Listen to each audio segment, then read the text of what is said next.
Welcome back here to the PM Show Weekend Edition on CRN Digital Talk Radio with Robert Conrad.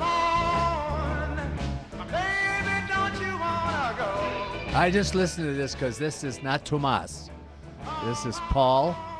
And I like to listen to the difference in their taste when it comes to music. Bumper music. Yeah, is that what it's called, bumper? It's called bumper music. It should all be instrumental, but for some reason we like to play the vocals on your show. All right, so now I've written a list of things to do, but let's get a hold of Becky because she wants to get out of there. Becky, what's up, baby? Hey, Robert. Hey, Mike. How are you? Doing great, Becky. Yeah, I'm stuck here all by myself tonight. That's at work. What's your dime, baby? What's on your mind? Well, I had a question. I hope so. That's what the show's about, Becky. Do I? I said that's what the show's about. I know, and you still haven't taken my voice off that recorder, have you? Do what? No, I'm not going to until you do it. I like it. I enjoy it. It's different. But my husband's not on mics, right? Oh, no, he is on there. I actually called him unbeknownst to both of you, and he's on my machine. No, he's on Sue's. Oh, okay. That sounds good. Of all the songs that you ever put out, which one was your favorite? Again, this couldn't happen again. That was my favorite, and still is my favorite. And my daughter, as you know, went in the studio. There was the piano, and she recorded it for her dad. Which is terrific. Yeah, thank you. That's my favorite. So. Can I tell you both something? While I was in Mexico, and Embraceable You Too, I like. I just, excuse me for interrupting, but that was my mom's favorite. And every time she'd come in the bar where I was working, the trio right away would go into her favorite song. Excuse me for interrupting. Did you ever record Embraceable You? No, excuse me for interrupting. Well, here's the thing. I have on my iPod a lot, maybe about 964 easy listening songs. And on that iPod, as they were playing in the beautiful beach sand of Mexico and by the pool and everything, two songs would just reach out and grab me when they happened to come up. Number one, Your Daughter. I have her songs on there, and all of a sudden I listen and I go, wow, what is that song? And I go, wait a second, that's Chelsea. And the second one, and you're not going to like this, but I do love this song and I want to play it again someday. You did a top 40 song, kind of like, because the easy listening is older stuff, Ball in the Jack, and I love that tune.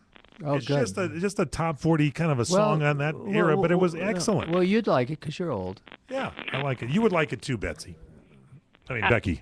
Oh, Yeah. well, of course. Betsy would love it too. Who's Betsy? She's coming up. She's Who's the next, Betsy? She's the next caller. Was she in Mexico? Oh, well, Huh? could have been. Huh? Yeah, could have been. All right, what's the question, darling?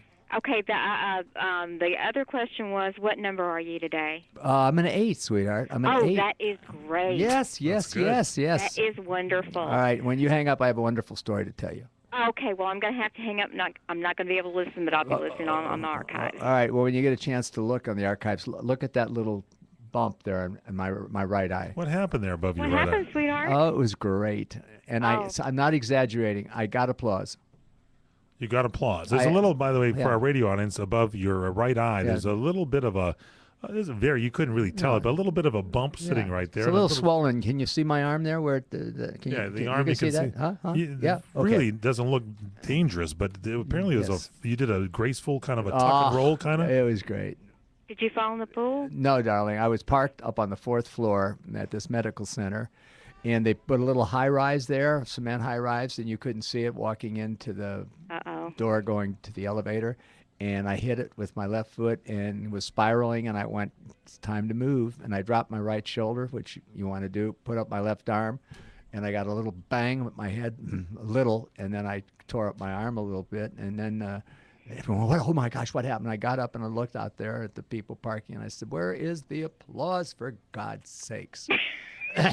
And the blood is coming out down my right eye, and they're going, oh, he's nuts. Oh, you poor thing. And well, you take care of yourself. But guess the good thing? What's the good thing? There's a fee that they charge for parking there, you know? And they waived it for They you. waived the fee. That's very good. I was Well, excited. they should have. They asked if I was all right. I said, well, I'm not dead. All right, that's the Becky story. Okay, well, I'm going to get off the phone so everybody else can call in, and both you and Mike have a great weekend. Okay, if you get lonely, call me. You can hear yourself. Oh. Thank you, Becky. I will. Bye, Becky. Falling in the parking lot and getting the reimbursement, that's a tough way to save $3. All right, It now, works. one of the other things, thank you. One of the other things that is so rewarding about doing this show, and that is this. I don't remember this, but now I do. It says, I just thought I knew of all the films you appeared in. I found out about one I wasn't aware of. I recently saw a film called Cash McCall starring James Garner and the beautiful Natalie Wood. Was that a very young Robert Conrad in some of the lobby scenes playing a bellboy? Would you share on your radio show any memories of that uncredited appearance? Yeah, let's hear about that. Is that true? I haven't. Yeah, I had included a DVD of this movie for you. Have a great week, and I look forward to talking to you. Hey, listen, Mike from Nevada, I can't thank you enough. I mean, it's so great. And I haven't I just came into the studio, so I'm going to take it and probably play it the next couple of days. But that is one of those things like you go, huh? I was in that? Whoa. And so anyway, thank you for that. I appreciate that.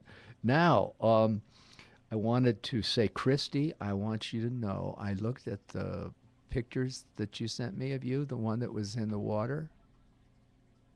No comment. Wait a second. Someone sent you an email. One of our listeners sent me because when I talk to our people, sometimes I'd like to see what they look like. Sure, males included. You're right. Yeah. Well, not necessarily. Not necessarily. But anyway, I just fibbed. But anyway, Christy sent me a picture of her from New Jersey, and she was in the water. I wanted to leap in the water to calm down. Wow. Hey, Christy, thanks again for that. That's terrific, and I have it at home. So thank you for that. I appreciate it. Now, the kid from 63rd Street, the Duke. The Duke of 63rd Street. No, the kid from 63rd Street, the Duke, the basement boy. I think we throw out the Duke because that was John Wayne. You think we throw out the Duke? Yeah, well, it was John Wayne's, man. I know, but it's also your nickname, Duke. Come on. Well, I know, but what's wrong with the kid from 63rd Street? That's good. They're all good. All right, so anyway. I don't think you should get rid of Duke. Anyway, now that we're back, and I know talk is cheap, but I will get that book out, and it'll be out in the summer before I leave for France and Spain. You should. I would love to read your book. I read some books while I was gone, and I'm telling you, I think it'd be great from your perspective. A book about your life and things would be, we would love it. Well, should do that. But thank you, and I appreciate that. But some of the things I have to edit. So the problem I had, and the reason why I slammed down on it, is because some things I don't think anyone needs to know. They're personal business. And even though I love the audience and the public, I still don't want to bring them into parts of my life that are unpleasant. You know what I'm saying? Right. So, well, you get the good with the bad. You don't have to put all the bad things in. You can edit it and throw some out. Yeah, but one of the things that is unpleasant for me, it will be in the book because it's a part of my structure and background, is my parents, had me when they were 15, 16 years old, and they were never married. And that's unpleasant for me. I'm dealing with it now because I'm a senior citizen. I'm a double senior. When you have a grandson who is the boy that came from your grandson. That's true. You go, whoa, Nick, how you doing? And it's a different era now than when it was when you were growing up and I was growing up and stuff. Things are different. I think it's good to shed some light on that to see what it was like. Well, yeah, some things, but some things remain, personal and quiet. So we go to commercial again, and we did an email from Mike from Nevada, and now we go to Betsy. Betsy from North Carolina. Betsy, you're up. Stay with us straight ahead, 800-336-2225. Email us, rconrad@crni.net. Has your